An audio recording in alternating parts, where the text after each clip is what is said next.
Hi, everyone. It's really nice to meet you all virtually, and I'm really excited about being here today and sharing some of what I've learned throughout my research. And I'm just really excited also about all the work that you all are doing, and I hope to be able to speak to some of you at least after this.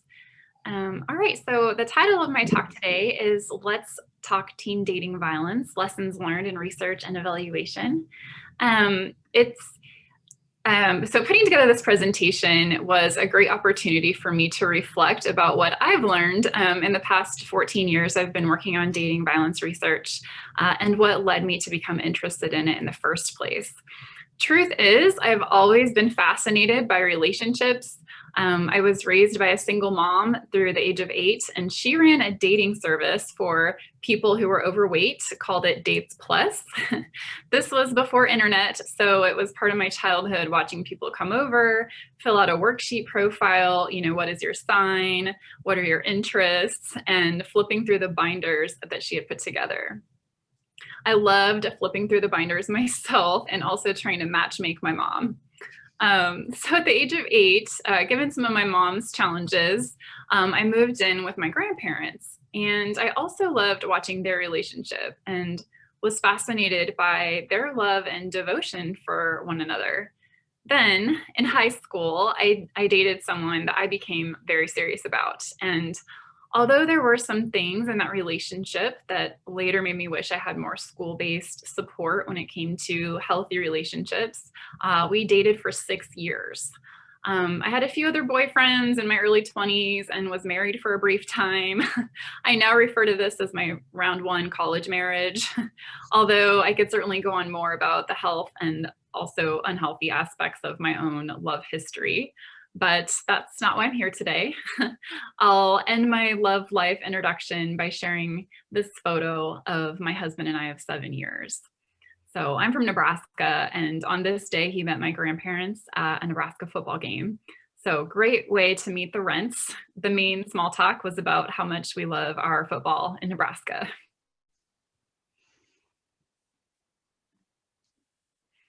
So today I'm here to share about lessons I've learned in the field of dating violence practice and research.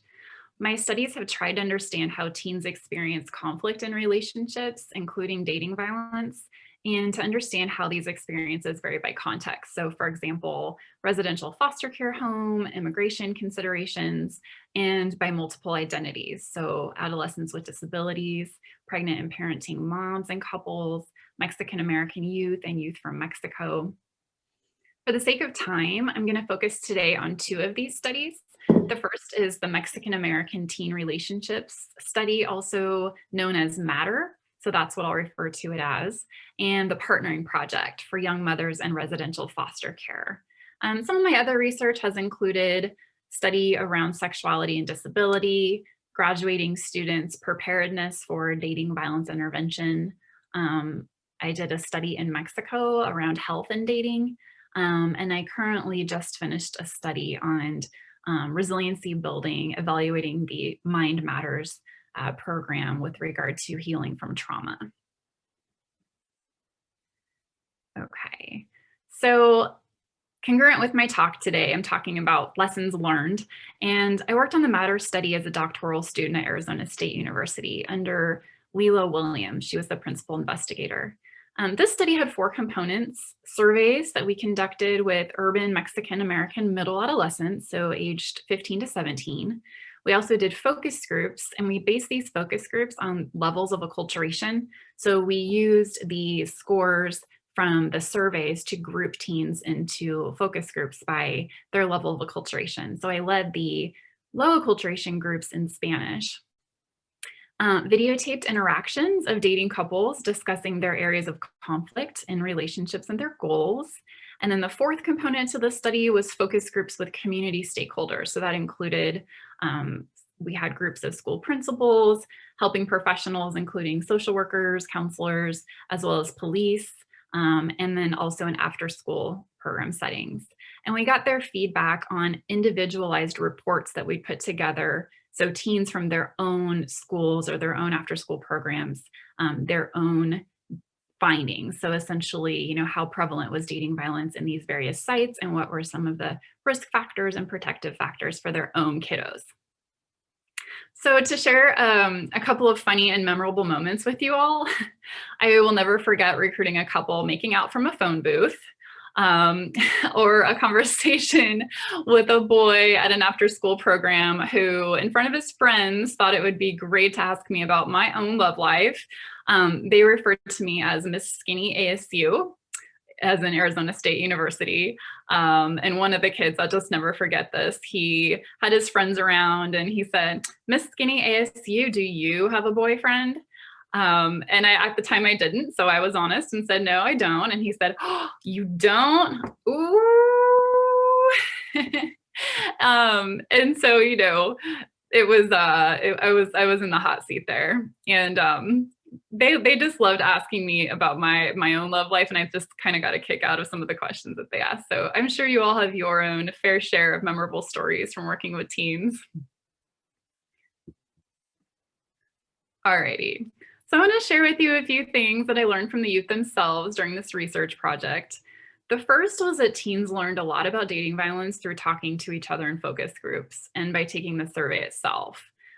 So this is sometimes talked about in research as semi-therapeutic effects. So the teens started to question themselves about the quality of their relationships, and this led naturally to them also talking to me about, how they wanted to learn more. Dr. Williams and I had created a resource handout to give to them, which also included psychoeducation on healthy and unhealthy relationship dynamics. And I also learned more about Arizona policies through this work. So in the United States, each state has a different policy on dating violence. And in Arizona, schools are, and I quote, "allowed to incorporate dating abuse information into health curriculum." So I found that this loose language meant a lack of consistent programs and that youth didn't know about avenues for help seeking in their schools. For example, about counselors or social workers that they could talk to. They also didn't know about school policies around dating violence, which reflects some of the research that I recently did in Texas, finding that most school districts really struggle to implement these dating violence policies and create change. For example, standardized safety protocols for moving youth to different schools, or classrooms to keep youth safe. So working with the youth really reinforced for me the importance of using research to advocate for youth services in their own communities and schools. Finally, given that this was a mixed method study, meaning that there were various components, I learned a lot about youth as individuals within relationships and about peer and community environments, all for the same group of youth, which I think was really helpful in understanding their experiences. So in the next few slides, I'm going to talk more specifically about these learnings. Okay, so to share a few key findings from this research, we found that environmental context played a large role in youth's experiences of violence. For example, over half of the youth had witnessed at least one incidence of intimate partner violence in the prior 2 weeks. Most of this violence was among their peers. So, in our city, all youth were Mexican origin, and those who had spent more time in the United States were more likely to witness violence and rated it as more severe as compared to teens who had been more recent immigrants. We know, as y'all know, witnessing violence in the home, community, and school is a major risk factor for continuing the cycle of abuse. So it was important to understand this contextual information when we looked at their video interactions with one another and talked to these same youth in focus groups. So in another study, for example, we analyzed youth's descriptions of how violence can happen in relationships, and they described how jealousy was a major context for argument. As I imagine some of you have seen in your own work with teens, jealousy is normal within youth's first relationships. And we learned just how much individual personality factors, including possessiveness, interacted with personal beliefs around acceptance of violence, and then how peer environments, including social media, perpetuated jealousy context. For example, a guy liking another girl's photo. So I hope what I'm conveying here is just how much we can learn from teens about considering how community, home, and peer contexts and beliefs and personality traits kind of all intersect to either protect or promote interpersonal violence. Okay. And I put a couple of pictures of studies up here. I'm happy to share those with anyone who's interested in reading more. So at the individual and the couple level, we learned a lot about teens as part of a couple. So especially with regard to communication. So most programs incorporate some kind of communication modules. And I'd be really curious about your thoughts on some of these if we have time at the end or in breakout rooms. Personally, I've been interested in whether communication therapies applied with married couples might have been effective with teens. We learned, for example, using survey data, that if you're familiar with John Gottman's work around marital discord and conflict and violence, that Gottman's 4 horsemen of the apocalypse, that's criticism, contempt, stonewalling, and defensiveness, predicted violence within teens relationships. We also learned that poor communication was really problematic for couples who are pregnant or parenting, that it predicted relationship violence, and that couples in our lab who were talking about conflict, they used all kinds of different conflict strategies. So it wasn't, that all teens are discussing conflict in the same ways. And so that was really interesting too. So contrary to popular belief, many of the guys demonstrated emotional sensitivity and problem solving, which was fun to publish since it kind of contradicts some stereotypes of machismo that I think are often overemphasized.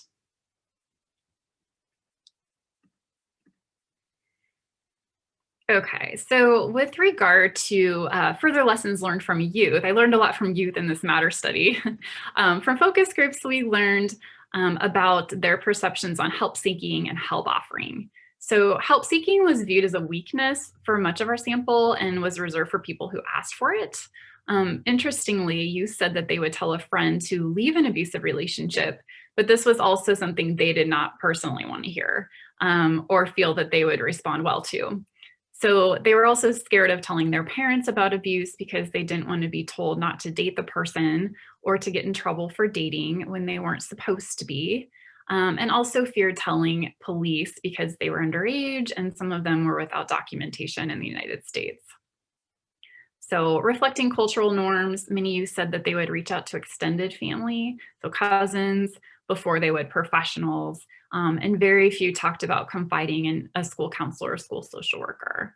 So, these findings have a lot of implications for how we can reach youth by recognizing the importance of their relationships to them, creating safe and open spaces to discuss, and to pave clear avenues for confidential consultation in schools and recreational places.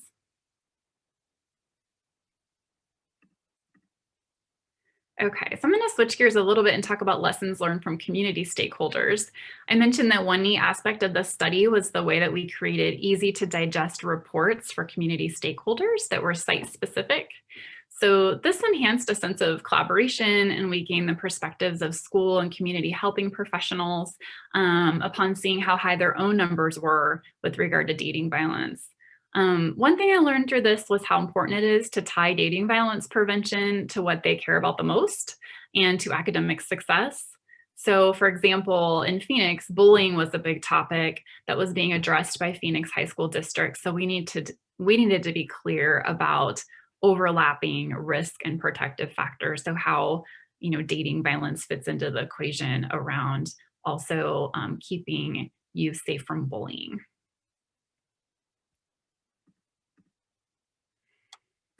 So on the left here, I outlined some of the major barriers that school officials and after school administration talked about with regard to dating violence programs. And this was after reading their individualized reports. So keeping in mind that Mexican American populations were those being served, the barriers included students' immigration status, so fear of deportation, also included dating violence stigma, as well as lack of parental education and support.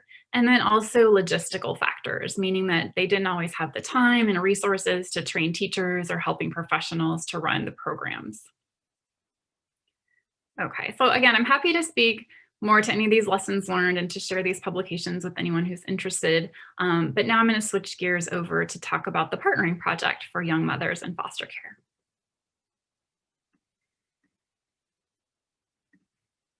So I mentioned that this study was of young mothers in foster care experiences and romantic and sexual relationships. Here I used community-based participatory methods to partner with a residential foster home. The girls already had a lot of services, but none of them included dating violence prevention. So together we surveyed the youth, we did focus groups, and I also interviewed staff. I'll start my lessons learned by sharing a funny moment again from this study. So to set the stage, picture a room full of young moms who had come to meet me for a focus group carrying their babies and a plate of sloppy joes and Cheetos. Very loud, super fun energy, but not exactly an easy place to start a conversation where I could also audio record and hear each person one by one. So I tried to have both a calming and a loud voice as I said, "Can we have a Zen moment, please?"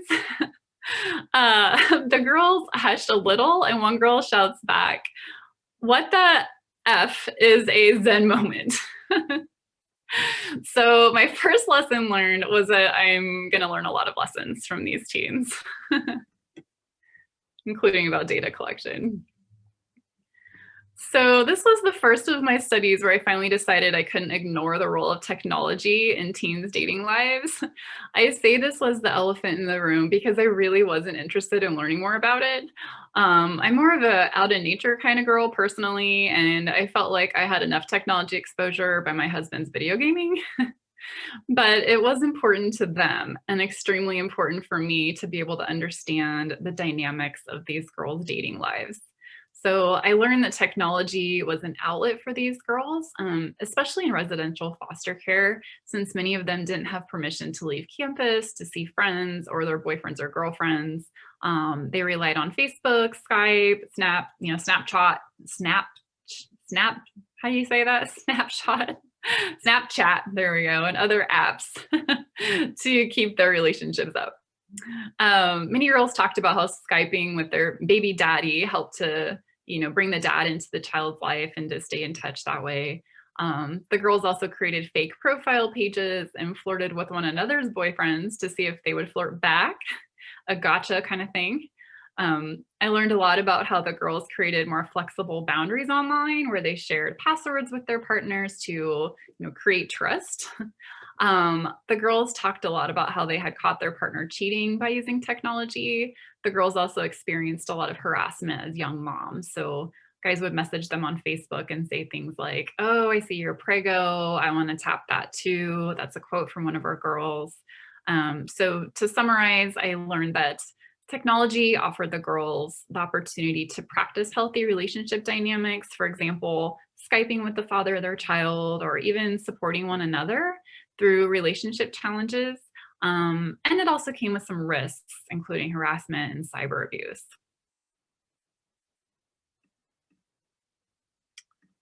I learned a lot from this sample about trauma. So, and specifically with regard to thinking about trauma when trying to help youth develop healthy dating relationships. So, at the conclusion of the study that I described, I work with the home to deliver a dating violence prevention curriculum. So, we found the best one that was available, which was designed for young mothers. However, the practitioners still had to make a lot of adaptations for it to be trauma informed. For example, according to the practitioners, a lesson asked the girls to think about their ideal romantic partner. The girls had a hard time with buying into this curriculum because of the trauma they'd experienced. So, for example, the baby was often the result of rape from an uncle or another family member. So I posted this t-shirt onto the slide to give you an example of some of the activities that the girls did as part of this curriculum and how they modified this to be part of trauma-informed care. The girls called it the baby daddy program when I talked to them about it in the follow-up focus groups. And one of the lessons I learned here was that trauma-informed models of care should directly integrate dating and sexual health. Developmentally, we all know that's really integral to adolescence. They also should capitalize on the strengths, which included mothers' desires to, break cycles of abuse and to be good parents. And this also meant honoring how important the girls' relationships were to them and that they received support from, that they needed from partners, even when these relationships were abusive. So some of this support, was to meet basic needs. The girls talked about, how they felt like they had to have sex so that the dad would be present to his child, or pay for formula, or let the girls stay there. So, often boyfriends provided emotional support too. So I heard a lot of stories about how the boyfriend had been there for them through some seriously hard, traumatic times. So relationships are complicated, and I think, even more so for youth in the foster care system and youth who have experienced trauma. Okay. So here I'm going to talk about lessons learned from the community stakeholders. Again, this was part of a community-based participatory research, and that's why I termed it the partnering project. And part of this addressing trauma healing was to create inclusive environments. So for example, we realized from this study that many of the girls were dating each other on campus. So the current policy had been no dating. So this was changed to you're dating and let's talk about it. So, when dating was treated as peer violence, so the practitioners were seeing violence between the girls on campus, and that was being treated as peer violence. So they had a policy around what peer violence meant and what they would do about peer violence.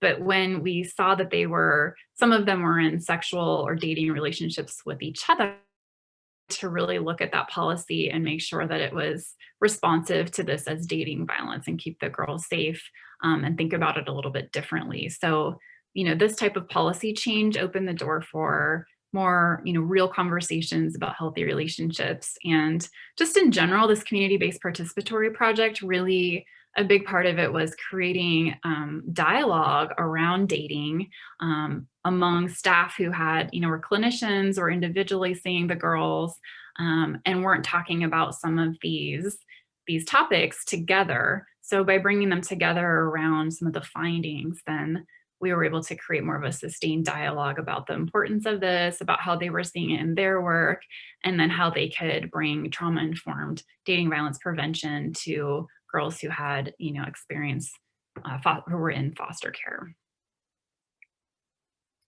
Okay. So here I just want to share a few of my thoughts about moving forward with dating violence preventative intervention. I call it preventative intervention when I get the chance to, because we know that a lot of times some teens haven't experienced violence when we give them programming or services, and some have. So it's preventative and it's intervention for many teens.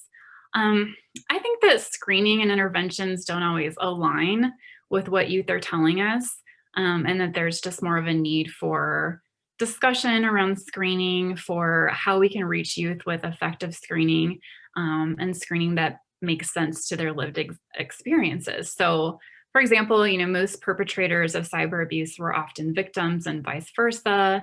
We can better screen for the use of technology and bidirectional dating abuse and kind of piece apart the dynamics within those bidirectional relationships, or the bidirectional violence. I think as part of this, we need to be careful about gender norms and how gender ties into this work. So, there are different kinds of violence, and communication plays a really large role in a type of violence commonly termed situational. So, within this type of violence, teens lack communication skills. Often, especially with trauma, there's emotional healing that needs to take place. They lack coping skills. And these are skills. I heard that, y'all are going to talk about skills. These are things that they can learn, I think. And this is a bit different than the power and control wheel, in the sense that, the dynamic oftentimes within this situational type of violence is, anger outbursts around topics, around jealousy, around cheating, and that violence occurs amidst that dynamic. And it looks slightly different, for girls and guys, but I think that understanding how to screen and to bring both members of the couple into that, I think, is important. We also want to always prioritize safety, of course. So there are many circumstances, as I'm sure y'all, have experienced as well in your work, where it's more along the lines of what we would call intimate terrorism, or, where the power and control wheel is really applicable, looking at more, male, typically more severe forms of violence against females that tend to be more male perpetration. So I just, I think that there's a desire for control over certain topics, often jealousy and cheating among most teens, and that the technology plays a big role in that. So we can be thinking about that in our screening and in helping teens with what matters to them, meeting them where they are. Also, this like victim and perp language, I think can at times keep teens themselves from hearing us, or can bring up like a defense mechanism if they're perpetrators. So, I wonder whether we're using language that many helping professionals can relate to as well. Like, for example, at the residential foster care, many of the staff who work directly with the girls, who were the role models for the girls, they actually had a lot of violence in their own relationships, and they would model unhealthy conflict tactics for the girls. So sometimes we need to do work on ourselves, and I don't I don't omit myself from that. I feel like I'm always on a journey to improve my own relationship health, and I've learned a lot through my own relationships. So not all of us in this world are privy to relationship education and working with this. So I think meeting, even with the Gottman stuff that I mentioned, like teaching staff about how to have healthy relationship dynamics, including around communication, can go a long way. So, and including that in our program. So we're currently thinking about doing some training for Master of Social Work students around how to practice healthy relationships themselves, and then to be able to extend these skills to, to people that they work with. So I hope that as a couple concluding thoughts here, I hope that our field continues to develop towards a holistic model of healing for all of us, healing trauma in schools, homes, and as individuals. I love how, there's more work around emotional learning, socio-emotional learning, mindfulness.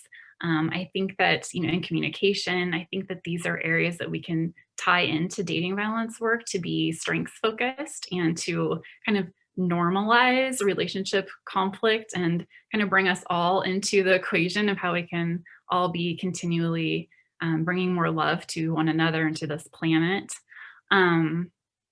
And I think that it's important, our work is important. So I often felt like my projects were small, or, I just had I was a little engine that could, I guess, like sort of thought of myself in that way. But I've realized that, even with one sample of kids that we're working with, or a few kids that we're working with, that this work has been, it's really rewarding and matters.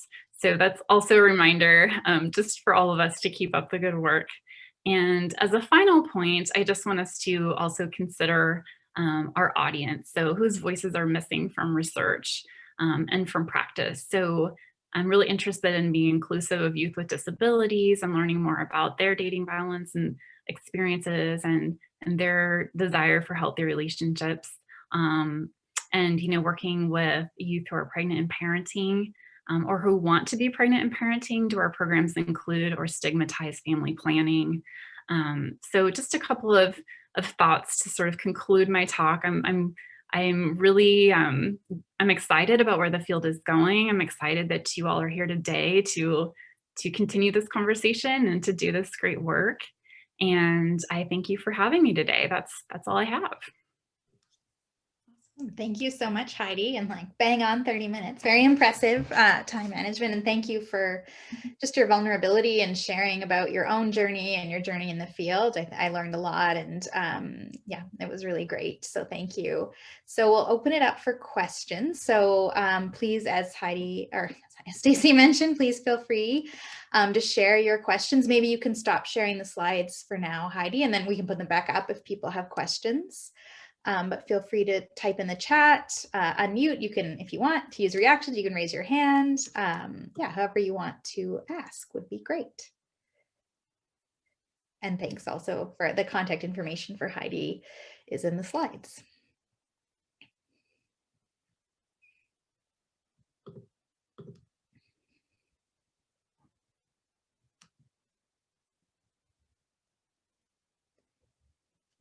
Oh, so we have a question in the chat. What were the results of the Gottman study with teens? So I guess if I'm interpreting Natalie, so like, did you find it applicable, that model?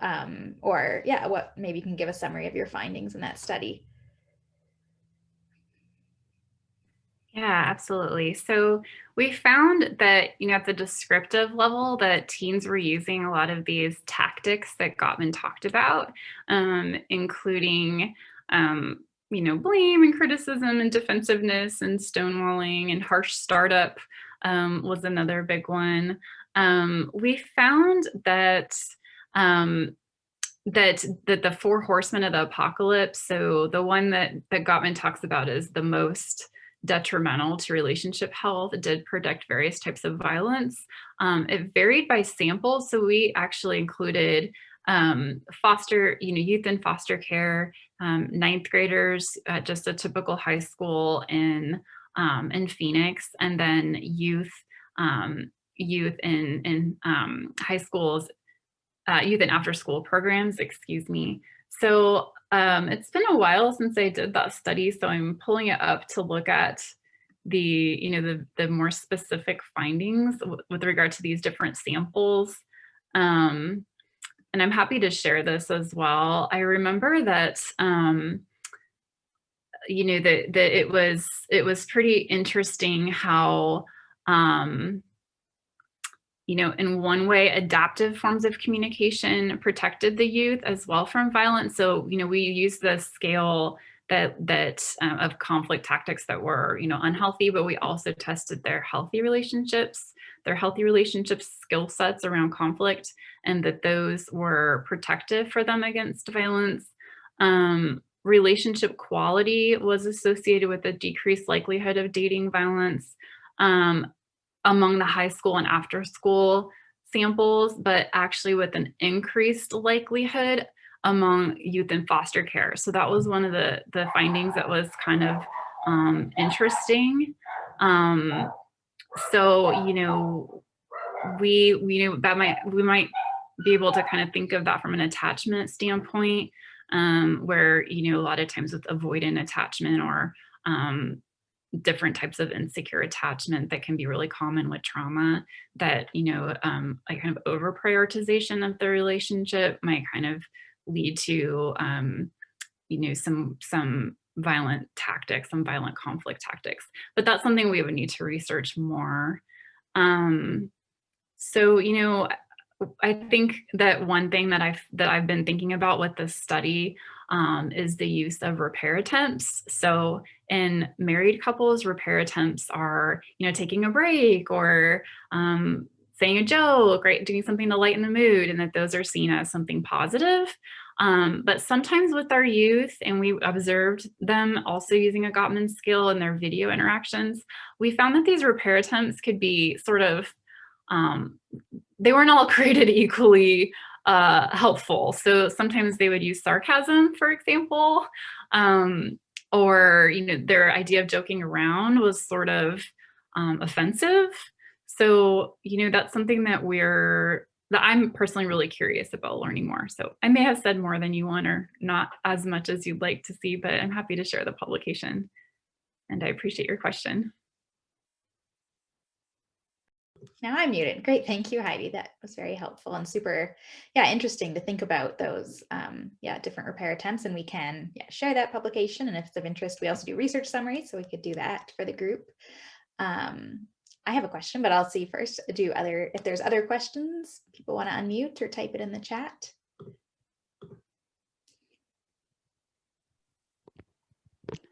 I have a question. Go ahead, Erin. About some of the help-seeking papers. And you mentioned that one of your findings was that the youth you spoke to tended to engage in help-seeking with friends, as opposed to counselor or other adults, other professionals, etc. That was the most common person. Something that's come up in the community practice and just in my understanding of youth dating violence is the isolation from friends being part of like the youth dating violence which occurs in that relationship, where an individual might become isolated from their friends over time. So I guess I'm just wondering if you can maybe speak a little bit to timelines and that in terms of the capacity and social support and ability for youth experiencing violence to reach out to friends? And I guess my follow-up question from that is, do you see any like timeline effects, whereas this help-seeking behavior of reaching out to friends occurs early on, like within a few months of a relationship, and is less likely to occur over time, where that isolation could happen? Does that question make sense? And it's okay if you don't have a specific answer. It's just if you wanted to speak a little bit to that. Yeah, no, I mean, one of the reasons why I was so excited to sign up for this and to, to do this talk was to hear your perspectives as well. A lot of my work really focuses on, I guess, what you would term like more normative types of violence, strange as that sounds, where the most common types of violence that youth experience with regard to like maybe what would be considered smaller, less severe acts of violence within conflict situations. And that's where I think some of my attention goes when I talk about this, but I don't want to minimize these situations where there is isolation, there is, often more severe forms of violence, there's power and control. And so I'm really glad you brought that up. And it's not like they're totally mutually exclusive either, right? It's not like there's this group who just fights and blows up at each other, and then there's this other group where, there's this male dominated power and control dynamic. A lot of times there is overlap and it's complicated. But that's what my mind is going towards, those situations where there is isolation. And I think especially when we work in the field that we see some of those types of situations more, because people are more likely to come to us when their relationship dynamic is very, it's a severe case of, we know from help seeking research that a lot of teens see physical violence, more severe forms of physical violence as when they would finally like reach out and get help for themselves or for each other. So we tend to see those teens. So I like your question about the timeline, and I wish I had a better answer for you. I haven't done longitudinal research on help seeking. It's given me ideas. I have more to say about what teens said that they would say to each other about help seeking, and then the kind of the irony and how they didn't want to hear a lot of what they would say, including, about leaving the relationship, or about like, what a jerk, like, they really valued their relationships. And so they wanted their friends and family to see how, how they cared about their partner, and they didn't want this dynamic, and it wasn't that they wanted to leave. So in terms of isolation, I guess, and again, I don't know if this directly answers your question, but it has me thinking about the importance of technology there, where, there's some safety type apps that are being used with youth, that, a lot of times teens are very creative in terms of getting a hold of technology, even when they're isolated. They, the teens at the foster care where I was working, they weren't supposed to have technology, and they managed to get, so they'd go on breaks. Like one example is they all went to like a trip to Walmart, and they weren't supposed to have like cell phones or be meeting up with anybody, but they would have like the one person who had any kind of rights or, privileges for being good behavior or whatever. That person would have a phone, and they would go to Walmart, and they would have set up meetings in the bathroom of Walmart to be able to like use this cell phone, and everyone would like get online and do what they needed to do real quick. Or they would actually meet partners and like have sex in the bathroom and that kind of thing. Again, I don't know again if that really answers your question, but I think it's really important, and I'm curious really what, again, I'll join a breakout room and hopefully we can talk more about it. Oh, that's great. Thank you. Thank you. So we probably have time for one or maybe two more questions. So if anyone else wants to unmute or type in the chat. Otherwise, I'll ask my question.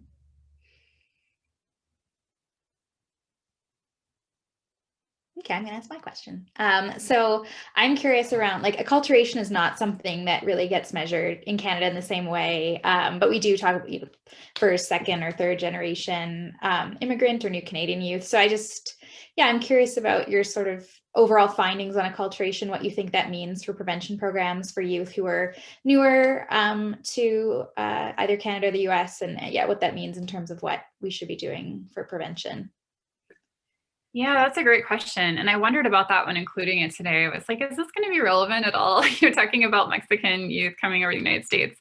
But here, what we found is that acculturation mattered to dating relationships. Some of the key findings around that were that youth who had more recently immigrated tended to have more protective factors, whether it be closeness to family, um, some cultural norms that were protective around, familism, as well as harmony, a sense of harmony in relationships and conflict.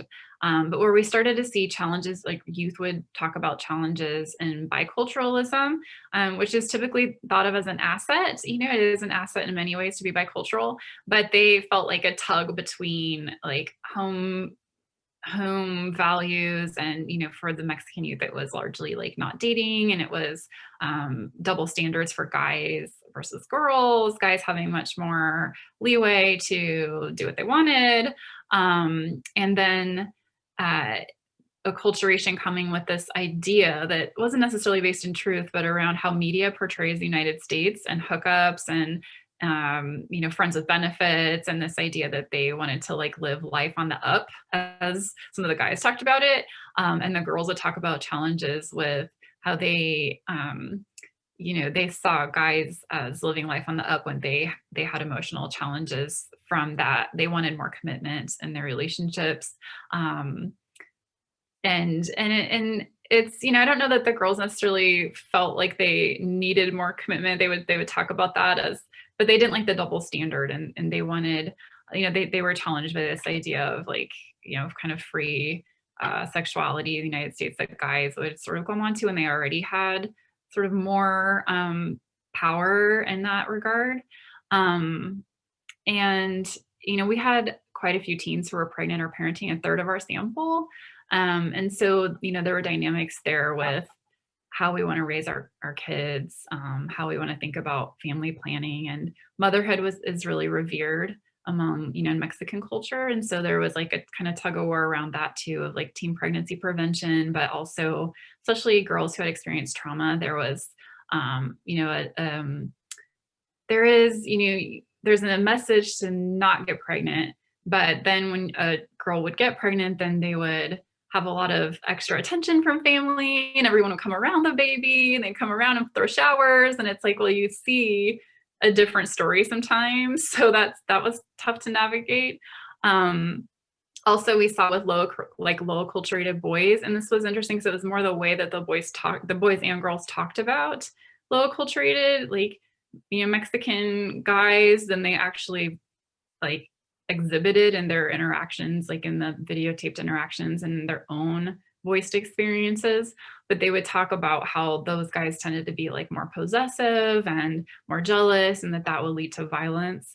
But again, it seemed like a little bit stereotypical, like how they saw this like traditional Mexican guy and negative machismo, when really in the video interactions, we saw that couples, even with guys with low levels of acculturation, actually were really emotionally attentive and really tried to problem solve. And the girls a lot of times would be like, and this is part of the acculturation piece, the girls wanted more egalitarianism, and they would talk about, how they want the right to be, have a job and to do things, and not just have these like traditional gender roles slapped on them as mothers or as girls in their future relationships when they talked about goals. So that's sort of throwing a lot in the mix, but there were a lot of like nuanced findings around acculturation, I guess, in terms of, I would say measure it, yeah, for sure, and then kind of see